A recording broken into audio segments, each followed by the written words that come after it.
Si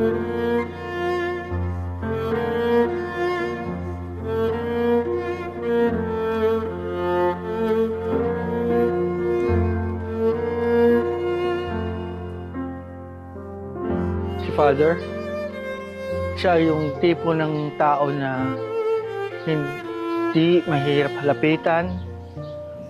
Andiyan palagi para sa inyo, lalo sa magkakapatid, sa mother namin.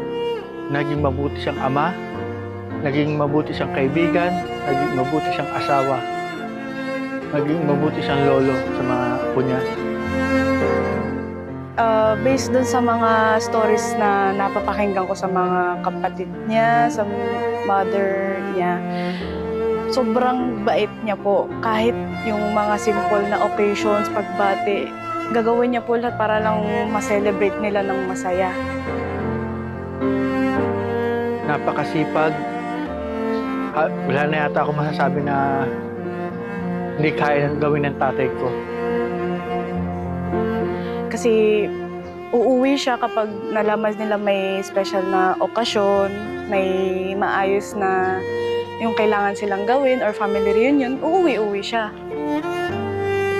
Sa bawat oras, bawat araw na nagsusumikap siya para i-provide lahat ng pangangailangan namin. Mula simula hanggang ngayon, patuloy pa rin siyang nagtatrabaho kahit pagod na pagod ng katawan niya. Pero bilang ama, yung responsibilidad na binibigay niya sa amin lahat ay hindi matatawaran. Kasi yung kahit pagod siya, pagpaplano din siya ng biyahe niya pag uwi. Kasi ayun naman niyang hindi makapag-spend time sa family niya kahit nandito siya sa Batangas at sila sa Bicol. Hindi yan nakakalimot na balikan lahat ng mga taong sumuporta din sa kanya. May problema sila, may mga kailangan silang gampanan or ano. Nandun naman si Papa na kahit konting tulong ibibigay din niya kasi sobrang hindi niya pababayaan kahit yung family niya, kapatid niya, mga pinsan niya, or yung mga pamilya nila kasi alam ni Papa na hindi pwede mag-give up sa isa't isa ang pamilya. Hindi namin makakalimutan. Tuwing lumaki kami, lahat na ibinibigay niyang suporta. Kahit nung mag-asawa pa kami, ganoon din. Nandiyan pa rin siya.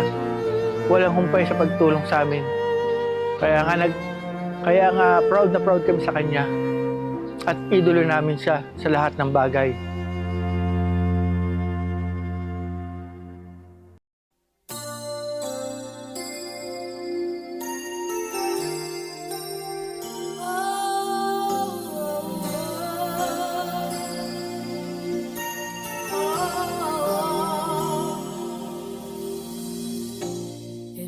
Hi pa.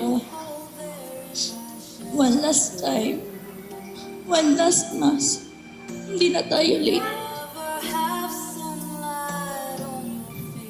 Ang hirap pong i-condense yung lifetime of love, sacrifice, and memories into a few minutes. But I hope to honor Papa the best that I can. Ano daw pong tawag sa isda na hindi makalakad? We would answer, ano po? To which he would reply, edi fish fillet. Papa would burst out laughing, while my siblings would collectively say, hay nako Papa. Kung hindi niyo po alam, Papa was quite the jokester. Para sa aming magkakapatid, he was the inventor of dad jokes. Papa was not a man of many words, but his presence always spoke volumes, whether it was through the quiet strength in his hands, the wisdom in his silence, or the way he showed up day in and day out for our family. He taught us what love looks like in action. He was a provider, a protector, a teacher, and our quiet source of strength. He had his ways, sometimes strict, often stubborn, but we always knew that everything he did was for our good. He didn't just raise us, he built the foundation that we stand on today. Pinaramdam po ni Papa na pantay-pantay po ang tingin niya sa aming magkakapatid. Hindi ko po nakita si Papa na nagalit o nagbuhat ng kamay. Kapag may nagagawa po kaming mali, tumatahimik lang po siya. Pero kapag nagsalita na siya, it's because he wanted us to listen and to learn. And then a few minutes later, he would crack a joke. Tapos tatanungin niya kami kung anong gusto naming kainin. He was a fighter. He fought well and he fought hard. Siya yung taong kahit mahirap na para sa kanya, basta sa tingin niya na kaya niya, gagawin niya, pipilitin niya.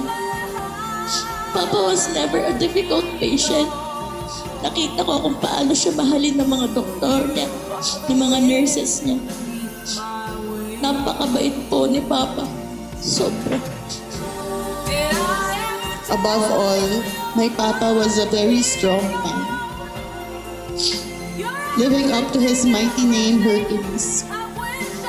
He was always wearing a bright, big smile, even when he was in pain. Papa Holly will remain in our hearts. His jokes, his cookings, his teachings, his love for music, his dedication for his work, his loyalty to his friends, his love for our mama, his unending support for our family. A man of few words, a man of kindness and generosity. His strength and his trust and his love will forever remain in our hearts. And I thank the Lord for giving him his life he lived so beautifully. He may no longer be with us in body, but I know He lives on. In every kind word we speak, every lesson we pass on, every moment we choose family first, His legacy is in us. Thank you, Papa, for everything, for your sacrifices, for your strength, and for your love. Truly worthy of the name Hercules. No goodbyes. Just see you later. You can rest now, Papa. Kaya na namin to. I love you. Death is not darkness. Death is only a passage. Death is like a tunnel, knowing and believing that at the other end is light. And at the other end is the Lord waiting for us.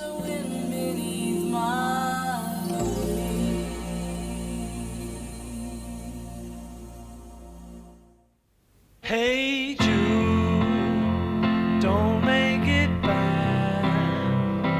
Take a sad song and make it better. Alam ko nasa maayos ka naman. Magiging maayos din kami. Magiging matatag. At lahat ng iniwan mo sa amin, pahahalagahan namin. Lalo na ang pamilyang binuo mo para sa amin. Be afraid. You were made to go out and get hurt. Ngayon, papahinga na kayo. Huwag na kayo mamroblema masyado kasi kaya na namin to eh. Mahal namin kayo pa. Mahal na mahal ko po kayo.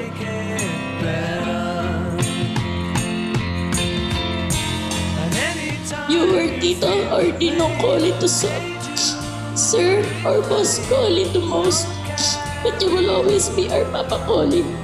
On your shoulder. For well you know that it's Pahinga ka na po, Pa. Mahal na mahal ka po namin. And may you rest in eternal peace. a little colder.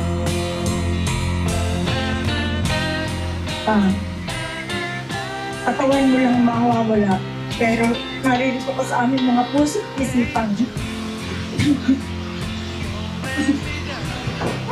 Hindi mo panahin. Mahal na mahal kita, huli ka sa iyong mga anak.